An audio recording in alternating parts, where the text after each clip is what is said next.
Hi! இன்னைக்கு வந்து பார்த்தீங்கன்னா, சரியான கோல்டா இருக்கு எனக்கு. நேத்துலேருந்தே அப்படி தான் இருந்தது.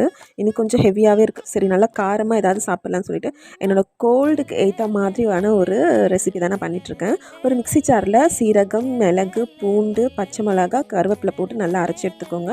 இப்போ ஒரு கடாயில வந்து பார்த்தீங்கன்னா, எண்ணெய் ஊத்தி கடுகு, காஞ்ச மிளகா, கருவேப்பில, இடிச்சு வச்ச வெங்காயம், அதுக்கப்புறம் வந்து தக்காளி பழத்த இந்த மாதிரி பிழிஞ்சு போட்டுக்கோங்க.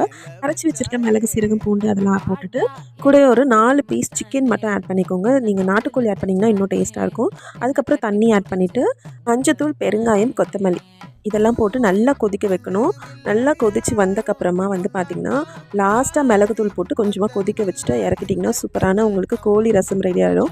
கண்டிப்பாக இதை வந்து நீங்கள் கோல்ட் டைமில் வச்சு சாப்பிடுங்க. சூப்பராக இருக்கும் உங்களுக்கு சாப்பிட்றதுக்கே. இதுக்கு மட்டும் தான் இந்த கோழி ரசம் வச்சுருந்தேன். உங்களுக்கு வந்து பார்த்திங்கன்னா சிக்கன் தொக்கு மாதிரி பண்ணி கொடுத்துட்டேன். ஸோ கோல்டுக்கு அவ்வளோ அருமையாக இருந்தது. கண்டிப்பாக ட்ரை பண்ணி பாருங்கள். இன்னொரு வீடியோவில் மீட் பண்ணுறேன். பாய்.